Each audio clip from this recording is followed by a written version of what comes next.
Exclusively on Hanging Out with Petey. You are hanging out with Petey.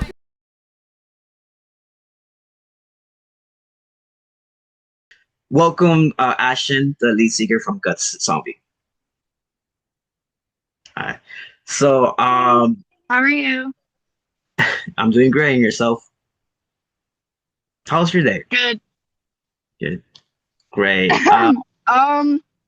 Pretty uneventful so far. I woke up and immediately realized that I forgot my uke over at my friend's house in her car. So I was in traffic trying to meet up with her to pick it up. And it's funny because you were like, I'd like to, interview you in, your hometown and get to know about it. It's like there's nothing more Baton Rouge than being stuck in traffic. But instead of being stuck in traffic, I was like, I'm just gonna go park because the traffic's so bad. So yeah. Cool. And where are you exactly? Because I know we're in different states. Oh, I'm in Baton Rouge, Louisiana. Wow. So it's a good long hour difference, right? Because I know for over here for me it's 2:37, so I believe yours is It's 5. Mhm. I think it's 4:37. Oh wow. So it's like a 2-hour gap. Yeah. Cool. So I'm talking to you from the future. Yeah. Um, Yeah. You are. cool. So tell me about yourself. Like who are you and uh who is Guts Zombie? Um, it's always a loaded question. Okay, so Gut Zombie, actually, the name came from one of the very first jobs I ever had was at a haunted house in Baton Rouge called the 13th Gate. And I played a Silent Hill nurse and I played the Gut Zombie, which was a zombie in a schoolgirl uniform. And I was on the floor in a bathroom eating this dude's organs. And it was him in the floor, his feet were in the floor, half of his body was in the floor, and then there were guts. And then there was a fake half of his legs and stuff. So I was crouched down, in this schoolgirl outfit and full facial prosthetics, eating this guy's guts. And then so whenever I ventured out onto the internet, before Facebook and stuff, I was in chat rooms in other countries and stuff. People were in there from other countries and everything. And I was using my real name, and people were like, "Is that your real name?" And I was like, "Yeah." And they're like, "Don't do that. No, don't do that. People are gonna find out where you live. They can kidnap you." I was like, "Oh, well, what about Gut Zombie? Is that cool?" And they were like, "Yeah, that's badass." So, and then whenever, Instagram happened, that just carried on onto there. Whenever I made a profile on Facebook, it was Ash and Zombie. And then whenever I decided, I wanted to go on this music journey, I was like, well, people already know me as Gut Zombie, so it just makes sense. Plus, I feel like it looks better on merch than my real name.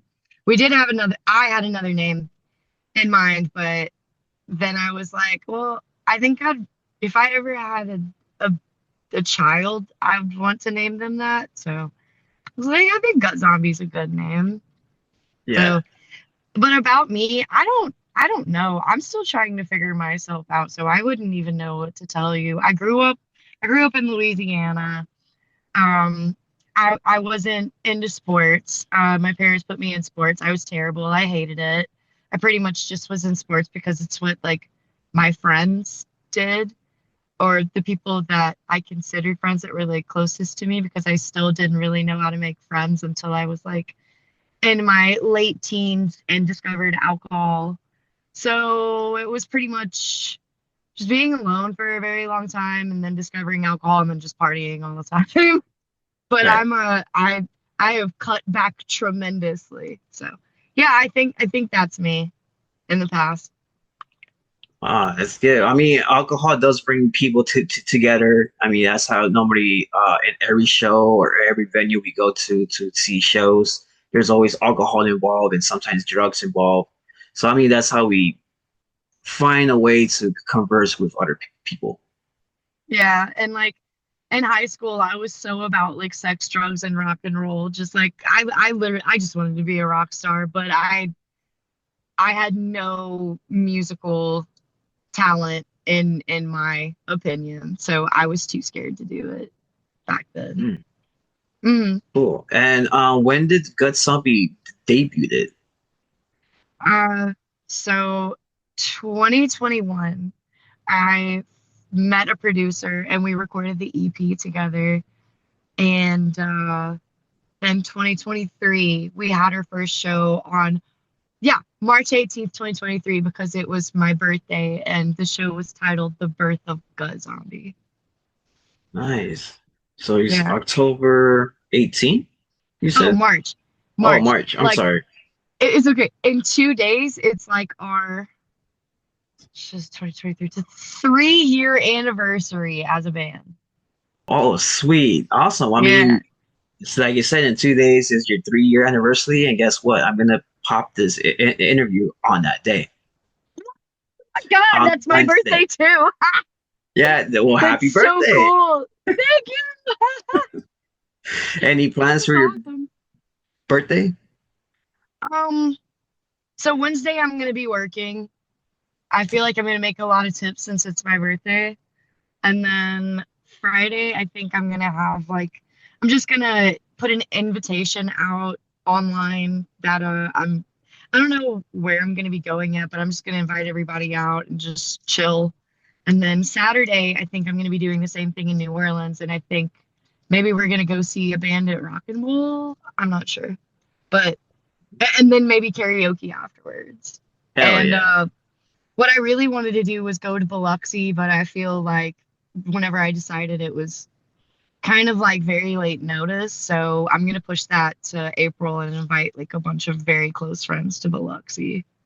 I think that's what I actually want to do. But for now, I'm just gonna, go to like a hole in the wall bar and just hang out in Baton Rouge and then New Orleans this weekend. Cool. Well, I hope you have a great, happy birthday, and your Thank you. celebration goes well. I'm not gonna ask your age because it's very inappropriate for me to ask, but just enjoy your day because it is your day. Thank you. Yeah. I plan on doing that. For Gut Zombie, who actually writes your music? Is it yourself or do you have okay. Yeah, it's me. If you want to know what the writing process is, it's like internally crashing out and then either grab an acoustic guitar or a ukulele and it kind of just happens. Right. Yeah, And I like, know that. I'm sorry. oh no, I'm sorry, I didn't mean to interrupt. No, no, no. I mean, this is your interview. This is your video. Go right ahead. Like before, whenever it was just me and Marcus Andre, he produces our music, he records and produces. It would just be me like writing, the bare bones, the skeleton of a song, and then me bringing it to him and being like, well, this is what I picture for drums, and I wrote this because like this is all I can do, but I picture this more being like and stuff, and then like he'll be like, oh, but what if we like add this and make it fuller? And yes, so the EP, we like really, it was a combined effort. But with now that there's the band, I have like the skeleton of a song and I bring it to them and I'm like, can you do this? And they, I like work with them to do that. And then we bring it to Marcus and we like co-create it at that point. So it Mhm. hasn't, the process hasn't changed drastically. There's just a couple more like steps now. Good. So, is there any challenging like I know you said that you bring your writing and your sound to them, but is there like at any point any roadblocks or any challenging there? Haven't experienced any yet. No, that's good. That's Yeah, really good. yeah. They're very much like the way that I kind of explain Gut Zombie is exactly like your typical band where you all just sit down and jam and like write a song. The songs do come from me. It's more, our performances are more kind of like done like a musical, like because I have a musical theater background. That's something I could explain from, growing up. Huge musical theater background, so I'm used to like, there being a script and working together, learning the parts and everything. So like it's more like they have their parts of learning the music, and like a lot of times I'll be like, hey, like this is what I have in mind, and then yeah, they write their parts to it, but still, it's not to me like a typical uh band dynamic. I would like for it to be more, but the other thing is we don't have a bassist at the moment. We're trying out a bassist. Actually today, after after I head back, we're gonna have our first practice with the new bassist. So that's pretty exciting. Oh, man, that's always exciting. A new member, try to see you guys fit. You guys Yeah. roll well. That's good. So happy for you there. And it's Thank cool too. you. It's so Me close too. for your birthday I and so know. on. It really is like a rebirth, and like I don't mean to drag this on, but also our drummer and us and our drummer decided to part ways actually Saturday.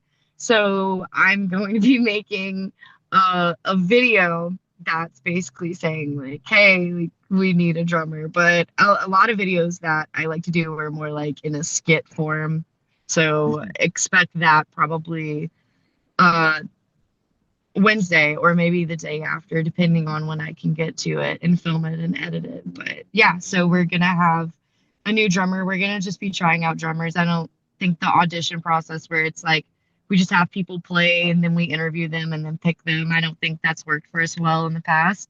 So I think Mm. we're just gonna be trying out people here and there, seeing what their dynamic and their time is like and stuff like that, and we'll move forward from there. But I think the basis, I think we might have him locked down if he works out. If not, we've been playing shows with backing tracks, and that's not, something that we're super opposed to. Of course, we'd love to have like a live-in basis, but worst comes to worst, we can always just go back to that. But the goal is to have a full band, vocals, drums, rhythm, lead, and bass player on stage. So Yeah. Yeah, I'm really looking forward to see that too because I've been watching your Instagram posts a lot, and I noticed a lot of the feeder, like you said, there's a lot of feeder work. You do a lot of great like performances, shows like that. I remember one time you posted something about an angel with like a heart yeah, popped out. So yeah. that all that was like, oh damn, I like to see that.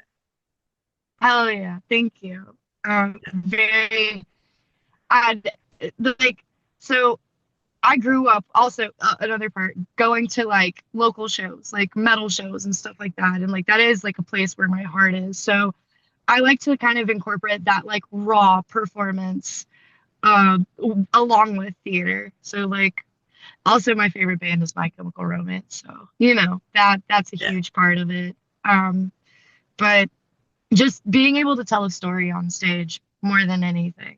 Uh, but yeah, I think I'm getting off track. Yeah, no, it's okay. So I'm assuming that My Chemical Romance is the band that inspired you to write some music, or what exactly inspired To write music, actually, it was kind of just life experience. Like, don't get me wrong, like growing up, I wanted to be Gerard Way. Like, I loved MCR so much. Like, I would get up and like go to the bus stop with like my CD player and just listen to like either Three Cheers or American Idiot like on repeat. And that is like what I wanted that my entire life. Like I was just like, that is the goal. But writing, so the pandemic happened and I was moving to New Orleans, and I was in a musical and the musical got shut down. Two dead actually. So this is what's so crazy is the pandemic happened. I think they everything shut down 2 days before my birthday. you? Oh, And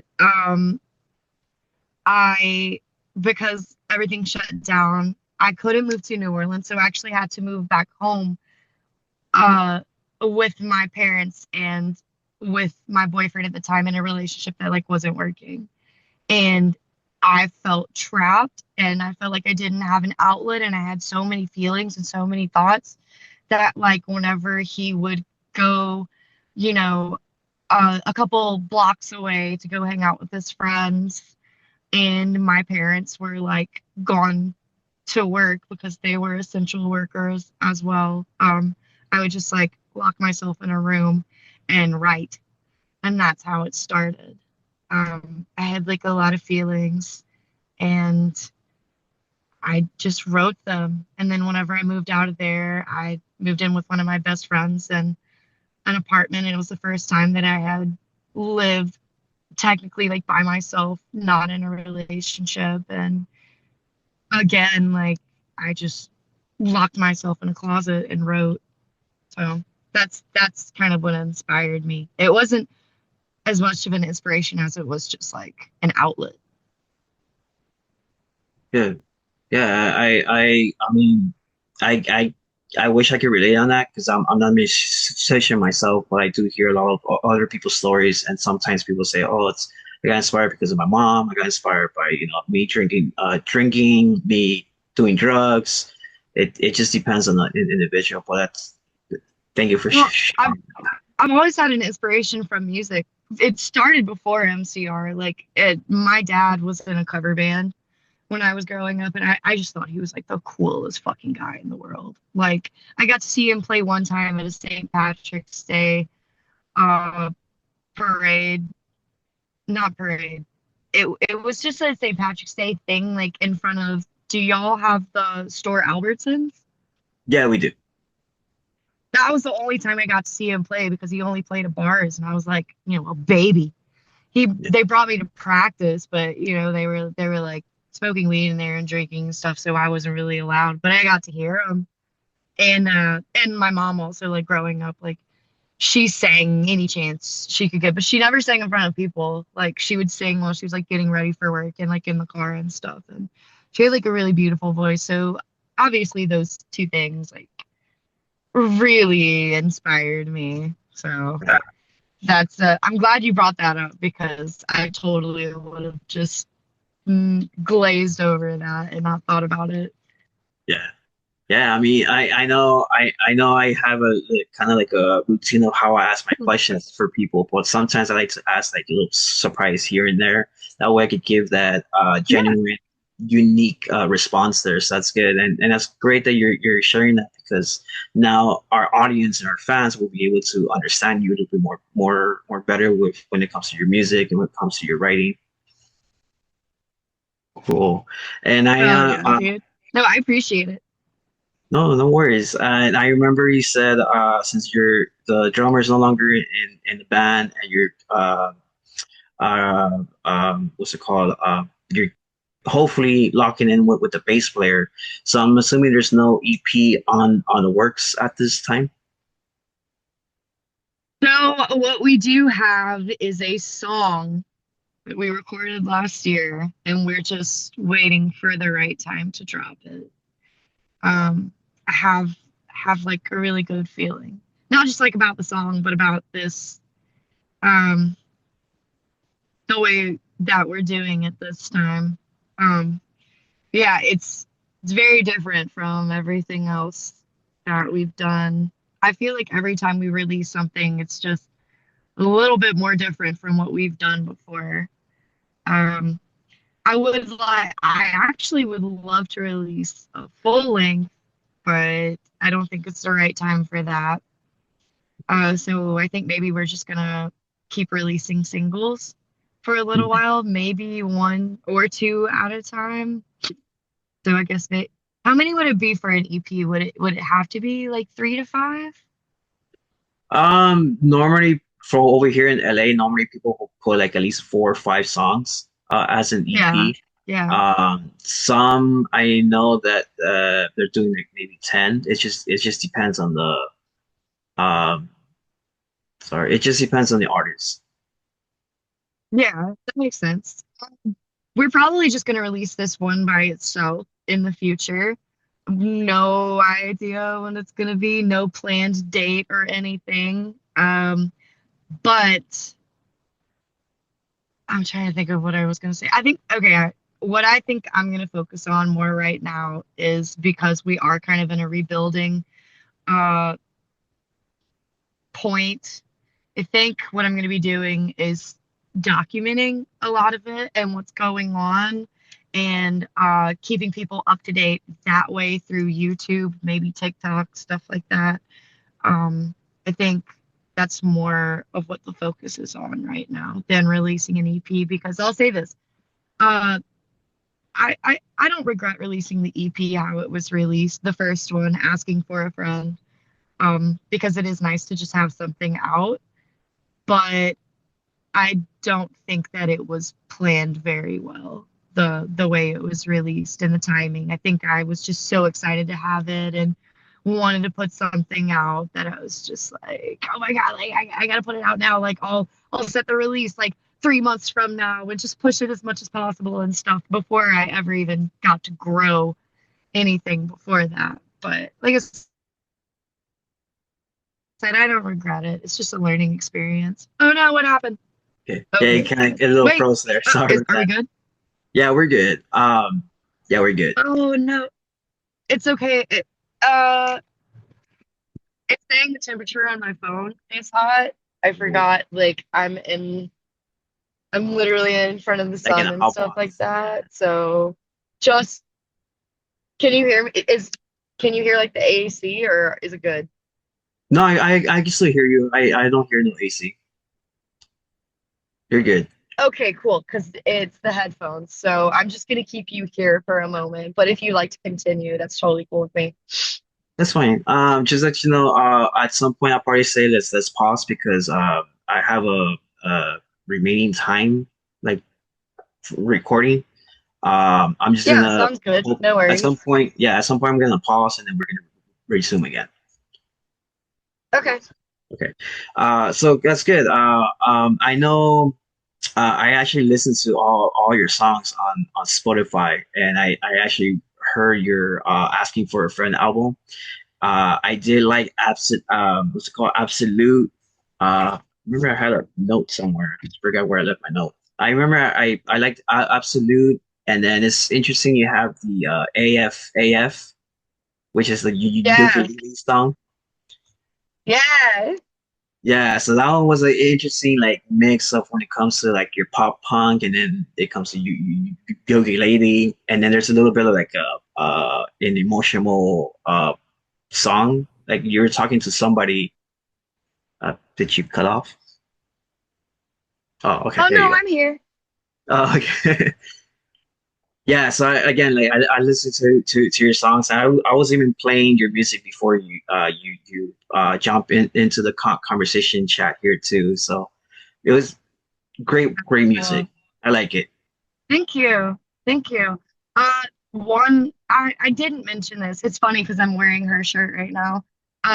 Whenever I was growing up, along with my mom and dad, like inspiring me about music, I loved Britney Spears. In fifth grade, they were like, "What are you going to be when you grow up?" And I would say Britney Spears. So I think AFAF may be, I think I might just be a little bit vocally inspired by Britney Spears, just overall. Sometimes whenever we do just like the not like so heavy songs, but I wanted to kind of start the EP off with an intro because I'm also very inspired by like Coheed and Cambria. If you've listened to In Keeping Secrets of Silent Earth 3, they have the ring in return, and it's like this. It just kind of sets the tone that there's going to be a story. Um, and I guess you would kind of, you'd maybe be able to consider asking for a friend as a concept album. And I don't know if it's obvious or people know this, but the first song is titled AFAF because it actually stands for asking for a friend. Okay, that makes sense Yeah, now. yeah, because it's in the song like, if I ask someone how you've been, pretend I'm asking for a friend. Hmm. Yeah, so Yeah, I always wondered what AF stands for, and then yeah, it makes sense now. yeah, Asking for a friend. it's the abbreviation. Cool. Um, Aside from all your music and your writing your music and so on, is there any other contributions you do aside, like any shows you're also involved?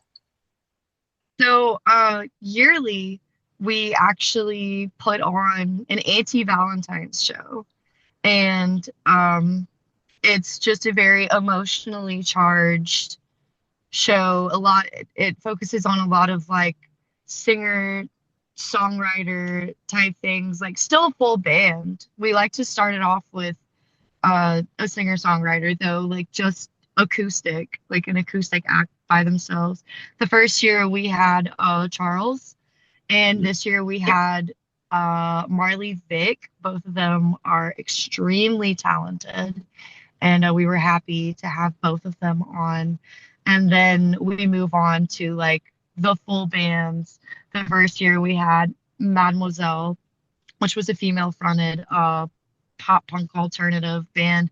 And we had Kawaii AF uh, set the stage right before us. And I mean, if you know who Kawaii AF is, like you're living under a rock. But it was really cool. And this year we had Chess, which is a more theatrical um, band like us. They're up and coming. They're really good. They're more of kind of like a indie classic rock type feel, but also with a little bit of new metal because they have a vocalist who also raps. And then before us, we had Donate Your Friends, which was more of like an alternative, uh, kind of like I would say 90s like rock feel, alternative rock feel. But yeah, it's would you like to know how the show came about? Sure. So the first year I lived in Los Angeles, and I had packed everything and I was moving there for good. And I decided, well, we were supposed to play our very first emo night in Baton Rouge, and that was canceled. But I had already gotten my tickets to go home. It was going to be a farewell show for like the band until I came back. The whole plan was to come back to be signed, come back signed after Right. this show. And whenever I went home, if you remember correctly, it was February last year, which was right after I came home in January just to spend time and to practice with them. And that's whenever the fires happened. Right, right. Oh, the fire here. Yeah. Yeah, yeah. So at that point, I was like, well, I'm gonna stay home. Um, but they canceled the emo night. They said they weren't doing bands anymore, and I was like, well, I had this really cool idea since it was a Valentine's Day emo night to do an anti-Valentine's Day. And they were like, that sounds really cool. Yeah, we'll do it. And I was like, Yeah. yeah. And I wanted the show just to be like from an audience standpoint, because growing up, like I had never really had a great Valentine's Day. I was either single or in a shitty relationship, and I know a lot of people have gone through the same thing. So to be able to have an outlet to be like, fuck Valentine's Day, you know. It's Yeah. not like anti-love, it's anti-Valentine's Day. So Right. yeah, it kind of developed on its own, like organically. And now it's gonna be a big annual, not big, but you know, in my life, big. To me, it means a lot. A very meaningful staple yearly that also kind of you can look back on. I feel like I'll be able to look back yearly and see like how it'll grow and evolve and stuff like that, hopefully. So that's something. And Could I we don't know. hold that thought 1 second? Because apparently the meeting's gonna cut short here, but Yeah, I'll be bringing it back. 1 second.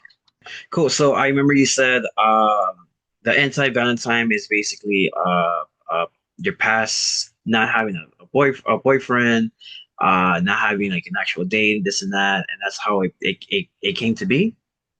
yeah. Well, it was. I was like, if it's in February, like that's Valentine's Day, and just realized I was like, never had really a good Valentine's Day like ever. Probably less than three good Valentine's Days that I've experienced. Um, but and then I thought about it, and I'm like, probably not a lot of people have like, or there's probably a lot of people. Sorry, there's probably a lot of people that have had shitty Valentine's Day. And I'm like, it would be great to just have a show that's like, you know, or like a lot of times people get broken up with on Valentine's Day, or you find out a relationship doesn't work on Valentine's Day. It's just Yeah. it can be a very sensitive day for people, and it sucks to, be alone and spend it alone whenever you don't have a partner. So I was like, it would be cool to make something where people could all come together and like cry if they need to and scream along to songs about heartbreak. So Right. that's kind of where it came from. And I felt like it was just very aligned how it happened. So yeah. That's perfect too, because like honestly, I've never really had a Valentine's in my life, so it's to have a show like that. I mean, that to me, that's awesome. It means like the world to me, knowing that there's other people that share that same um not problem. I won't say problematic, but we all share that same feeling of it. Yeah, Yeah. definitely. But everybody has had their heart broken before. Right. By partners, friends, family, sometimes strangers, like Yeah. somebody could just it doesn't break your heart whenever somebody cuts you off in traffic, but it still sucks. Like people just have bad days sometimes, and like I said, that's a day where like, what are you doing if you're not like you're home and you're like scrolling on Instagram and you're seeing like all these couples, and you don't want to just spend your Valentine's Day like that. You want to go out and do something. So yeah, it's Right. usually the week before Valentine's though, so it's like the people that you know are lucky and have someone, they can still go if they like music about being sad, basically. Right. Yeah. So when people were you able to perform in those shows, correct? Yeah, yeah. Okay, cool. So whenever you brought up the angel wings and the heart and everything, that was actually the first anti Valentine's Day, because the show started. Well, our set started off with a monologue that I did that was asking, you know, what is love, and not baby don't hurt me. I had so many people say that.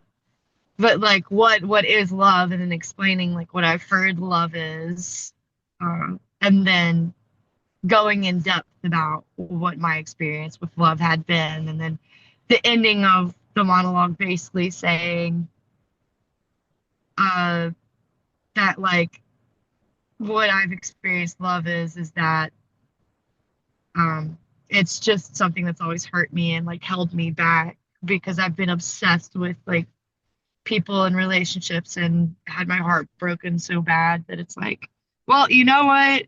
Because of that, I'm just gonna rip my heart out and pour it into my music. And that was like a symbolism of me taking my own heart and like giving it to this fully, maybe even kind of like a ritual.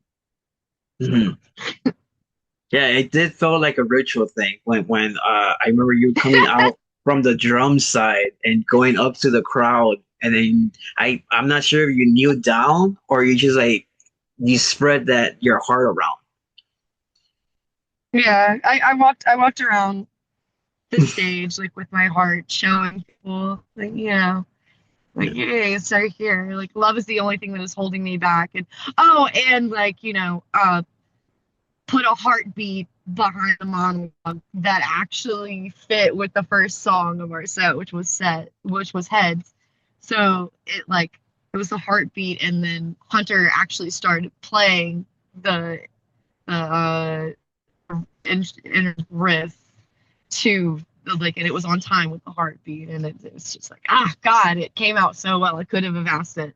I couldn't have asked for a better execution of that. And it was all like super fucking last minute too, because flew back, like found out about the fires, and I was like, contacted Chelsea's about the show, heard back. Then it snowed and everything was shut down in Louisiana for like a week or almost Damn. a week. And then at that point, like just sold tickets for like the next 2 weeks and promoted it, and wrote the show and had the show. So it all came together beautifully. Couldn't have asked for a better first year. Awesome. And when people are hearing your music, either live or in Spotify or wherever they're able to hear it, what do you want the your audience and your fans to take with them? Whatever they need at the time. Like if you just had your heart broken and you want to listen to it and you're like, damn, like this is how I feel seen, I feel heard. And if you got to go through it, you got to get all the feelings out and stuff like that. But then also if you're like in a different point in your life where that was years ago, and you listen to it and you're like, damn, I remember that and I grew from that. Like, I don't expect my music to ever be something that like charts for forever, because I would hope that people would maybe use it as shadow work, which is what I've kind of done. It's like going through, really hard times and um heartbreak and suicidal ideation and stuff like that, and listening to it, and like I feel this is what I want. If you listen to this music and you go, I feel seen, then I'm not, because you're never broken. But it's like at that point, and you're like, I'm suicidal. It's okay to like ask for help, to go seek therapy, to, put yourself more into your hobbies and stuff like that. Because after I wrote this, I was diagnosed with borderline personality disorder, and it's pretty clear through the lyrics that that was a thing, even though I was not aware. Mm. And yeah, just if you have these feelings about somebody, what I would suggest you could do is write out your feelings about your situation and feel them as deeply as possible while you're listening to this, and either burn them, rip them up or something, and just like basically maybe say something like, thank you for the lessons that I've learned um, in my life, and I'd like to move forward now. I I think that I've been told that um, GutZombie's music is um, there for people a lot of times whenever they're going through those things. And yeah, that's basically it. Yeah. I'm glad you shared that. I honestly, I would have never guessed that you're diagnosed with the borderline personality, and it contributes with your music.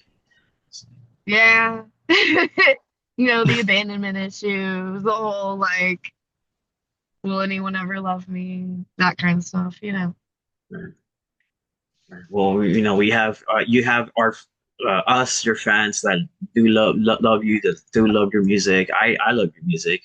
I And that's so wish. cool that people love the music. Like, from writing it, if you don't mind me interjecting, writing it, like just going through shit and just crying and writing, absolutely um on acoustic, and just like feeling like I'm gonna die, feeling like I'm always gonna be alone for the rest of my life, feeling I'm gonna die alone, and then having people that in Los Angeles, that have heard the finished version of that song, which was one of, a very low point in my life. Or Lully. Lully was probably one of the very lowest points of my, actually, Cinco was one of the lowest points of my life. And for people to hear that and go, like, I like that. I'm just like,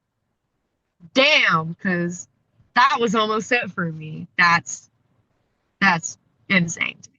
So thank you so much, and thank you to anybody who's watching this that enjoys or gets something out of listening to what I've written. So that's That's really really cool. that's really cool. That single is your number two on your Spotify. Because I know it was after It single is? was Swim. It is. Holy shit. Wait, swim is first? Swim is third. I forgot Oh, what okay. was the first one. Let me quickly check. I would Uh, guess it's absolutely because one, it was the first song that we ever released, and two, like it is the catchiest. So that oh would wow, make sense. it kind of switched. First it was number two. It was single, but now it's number three now. Swim Okay. switched to two, and Much Ado is number one. What the fuck? That's so cool. Oh, damn. I see, like I'm even learning shit every day. I should know this, but I don't really focus on that. So, well, I try not to focus on, Spotify and stuff like that. I kind of just let it do. Right. So, Just but thank you let for letting Jesus me take the know wheel. that. What to do was first. How about that? That's cool. So I mean, I'm saddened that I wasn't. I know you had a show on, I believe, the 15th or the 16th, I think, of this month. We had a show this Saturday, this past Saturday.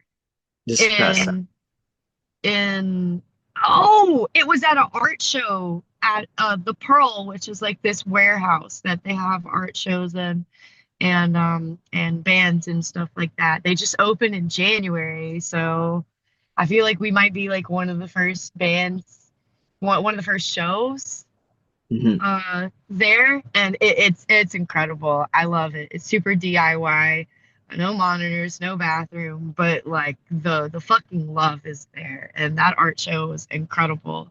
Uh, if you want, you should look up Trash Panda and look up her art because it is super sick. Any of the bands that I've mentioned, any of the people, the art shows, LMNOP Art, who actually hosted the event, I can send you all of their information if you'd want to link them in the Yeah, that sounds great. description. Oh, Cool. hell I'll yeah, do that'd that be for you. great. Yeah, Hmm. because I know we had previously discussed that we was gonna fly over there. I was, see all these different venues, different Yeah. shows and You bands. still should do that in the future when you can. I would love to have you. I'd love to show you around and introduce you to the music that we have locally Oh, because trust me, I I am coming. I love it. Yeah, trust me, I am gonna come. I just don't know when exactly, but I would love to come to Louisiana and see what's around. For sure. I will show you around. And no rush, whenever the timing is right. No push, no rush. It'll happen. Cool. And is there any like a dream venue over there, or possibly over here in Los Angeles, you would like to perform? So there's actually a gay club that it was like the first gay club that I went to whenever I was like 18 and stuff like that. And it's called Splash. And it's in Baton Rouge. And I would love to play a show at Splash. I think it would be sick. I think it would be so fun. Um, Other than that, like I'd like to do more shows.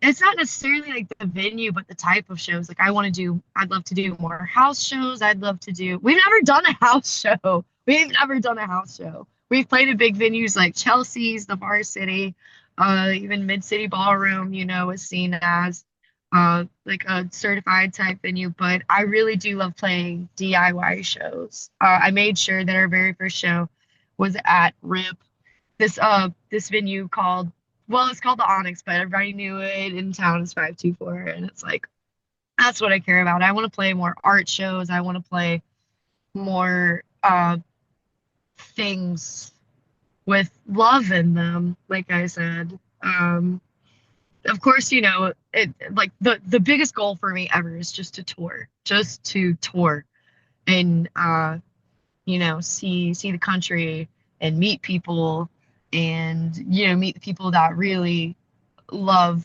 what I've put out.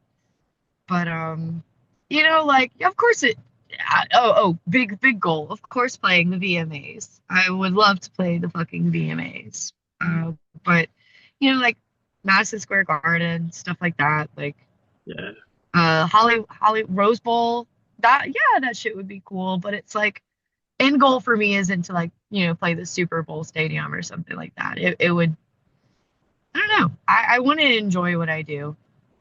Right. Oh yeah. Yeah, and even with these dream venues, is there either dead or alive or independent? Is there any dream band you would like to open up for? Oh my God, My Chemical Romance, of course. If we ever opened for My Chemical Romance, I'd be inconsolable, but in the best way. Like I would not be able to stop crying. And like I'd be on stage and just fucking stand there and be like, this is real life. Yeah. Of course, My Chemical Romance. But I like honestly, I love so many artists. Like if we could play Camp Flog Gnaw, that's another one. I love Tyler the Creator.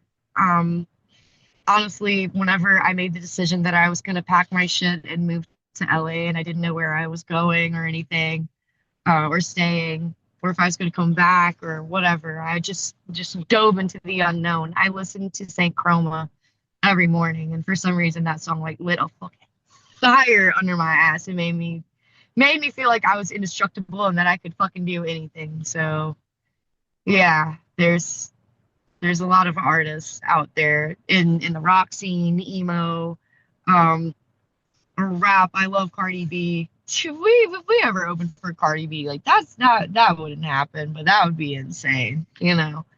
Um, but like, yeah, just any fucking artist that has ever inspired me and that I love. Rebecca Sugar, Steven Universe, like being able to do something with any of those people would be absolutely insane. If Britney ever came back, possibilities are endless. Right. But anyone that you know has affected my life through music would be appreciated to Yeah, open for them.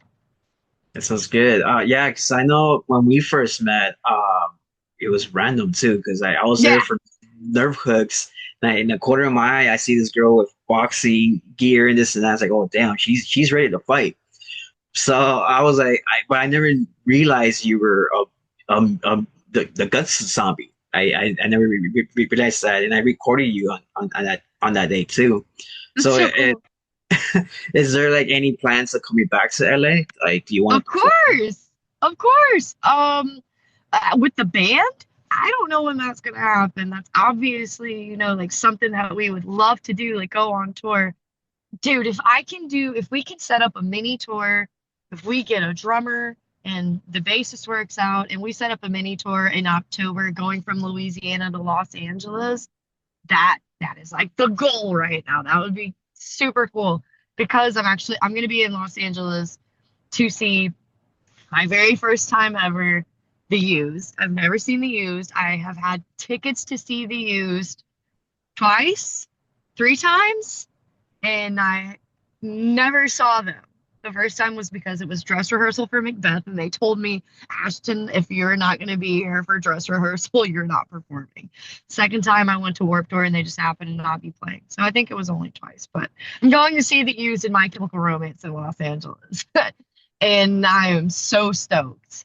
I've seen MCR probably three, four times, incredible every time, but being able to see them with the Used is like literally 14-year-old Ashen's like dream. So I'll be back in Los Angeles for them. I don't know if I'm going to stay with friends until Camp Flog Gnaw. I might stay like a month or two, but I went to the past 2 years of Camp Flog Gnaw, so I don't know if I'm going to take this one off since I'm going to see MCR in the Used. And then since you're coming October, we gotta hang out. I gotta show Yeah, you. 100%. I'm down. Oh yeah. Hopefully I have enough cash with me, and I could party create a show, have you play, there as well. Hopefully, Oh God, dude, that would be cool if the band could come for sure. yeah, that'll be super dope. So I understand you have a show coming up on April the Mhm. 16th or 17th. I think it's the 17th because I told somebody it was the 14th and they were like, "Oh, I told our one of our possible drummers, I said April 14th and he goes, "I can't make that day. That's a weekday." I was like, "Oh, that's not it." And I looked and it was the 17th. So I'm almost positive it's the 17th. Yeah, and that's a Friday. That's actually my birthday, and I That's wish I could right. come over. Oh, dude, I'm gonna make sure to go live on TikTok. That's another thing that we've been doing. We will post on the story the day before and the day of that we should just leave it on the story whenever we have gigs and when we're gonna go live, like and update it whenever we get more. I'm gonna Right. start doing that. I'm gonna make a mental note of that. Um, but yeah, now we stream live on TikTok every time we have a show because we have a lot of fans and friends that have kids that can't leave home or they're at work and stuff like that, but they're like at a job where they're they're at work and they can't take off, but they're like they have free time where they can watch and maybe we can post it to where like for a little bit if whenever they get home from work if they can't watch if they can't be on their phone at work that like they can watch. I just want to make it accessible as possible for Right. people, and I don't care if it um keeps them from wanting to come out. Like, why would I go out and see the show if I can just watch it on my phone? Like, but the people that can't come out, like, I still want them to have the opportunity to see it. Because I mean, like, if you're watching it on the phone, you're gonna watch it and be like, damn, I wish I was there. Yeah, I wish I was there to mosh, to dance, like meet new people, Dude, friends, yeah. meet the artists. It'll happen. Yeah. It'll happen one day. And like I said, we'll go live on your birthday. I'll even put on there fucking happy birthday, Petey. You're Oh here in yeah. spirit. Hell yeah, dude. I mean, I wish I'm there. Wish, but I couldn't make it this upcoming weeks or months. Life. But It's okay. It's life. yeah, but at least we remember each other's birthdays. Yours March 18. You remember mine now. Yep. April 17th. Cool. So on this last question I have for you, this is what I call your seconds of fame. Oh If you would shit. like to say a special shout out to anybody or whatever comes in mind, this is your seconds of fame. What do you like to say to your audience? What would I like to say to the audience? Thank you for streaming uh the music. Thank you for supporting us. God, we have so much support from people that like have just seen us the first time. Like there's just so much support and so much love. I've never experienced so much love from people in a community until I started doing this. Like it, I don't know. What else? What else? Like I just want to keep creating stuff that people like and resonates with people. Um Britney Spears, if you're out there and watching this for some fucking reason, you really shaped me growing up. There was a lot going on in my home life, and you were something that was able to distract me and entertain me from that, and also like inspired me to really want to sing. Alanis Morissette as well. It was just the very first singer that I ever listened to as well. Is it Alanis or Alanis? I don't know. I'm probably going to be corrected in the comments. But if you're listening as well, thank you for you know, writing You Ought to Know. And that's like the first thing that I ever saw. But yeah, it's all the creatives. Keep making stuff, keep inspiring people, even if, you feel like not a lot of eyes are on it and stuff like that. Or it doesn't, a lot of times it just feels like it doesn't matter. Like, why am I doing this? The world is on fire. But if you feel like you can't do anything else other than this in the world, uh, then don't fucking listen to anybody and just do it. I guess that's it. Cool. So this actually concludes our interview. I wish I'm there Thank with you. you and be able to capture at least one song from you live. But unfortunately, this is the only best way I can do it. On October, if you're able to perform, that'll be great. That way I can capture you right there and then, and I can Yeah. give your first hanging out with PD video with my editings and different cameras and everything. Because Hell I go yeah. I can definitely do the two ukulele songs, but we're gonna try to get the band out. We're gonna try to get the band together. Like we're gonna try to get our members, and then we're gonna try to get out there. cool, cool. Then Yep. I hope to see the whole band, but more importantly, I'm looking forward to seeing you on October month. Hell yeah, dude. Yeah, Same. hope It's gonna be sick. It's gonna be fun. yeah.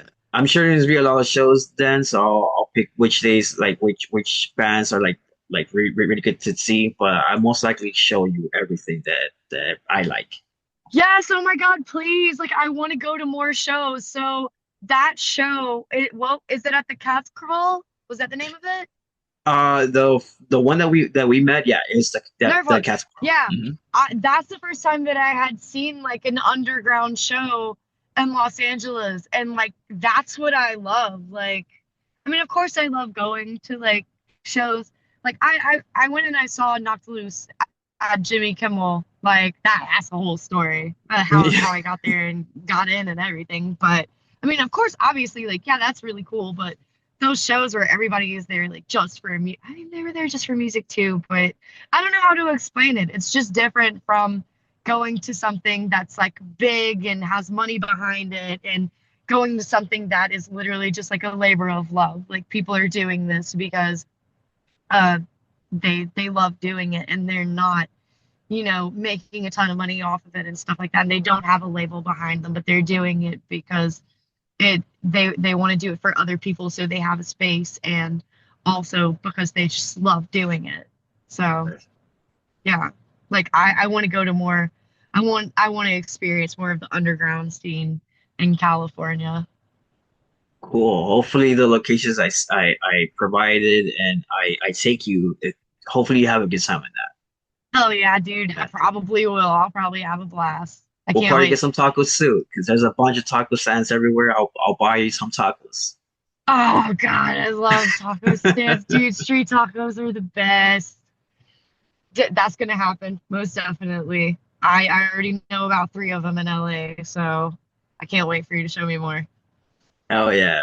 All right, guys. So concludes our interview with GutZombie. I want to thank Ashen for her time. I know right now it's dinner time for you, almost 6 p.m. And I don't want to keep you waiting for too long. Oh no, it's all good. I'm just gonna like probably grab something at like Wendy's or somewhere and then pick up my guitarist and then we're gonna go to meet up with our possible bass player. So, but thank you so much, Petey. This was so much fun. Again, like can't wait until October. We'll document that for people who want to see, like put in the comments if you want to see us hanging out in October. Oh hell yeah, I'll be down. I mean, I have my camera here, my camera gear here. We'll Yeah. make it happen. We'll make a Yeah, little dude. promos here and there. Well, until then, thank you so much again. No problem. Thank you for your again. Thank you for your time and meeting with me on this day. And hopefully I'll get your video ready by your birthday. Happy early. Thank, so, thank you for everyone who's watching this right now. You're super cool for taking your time out and, just seeing what's up and listening to the music. So, thank y'all so much. Bye, Petey. Bye. I'll see you. See you.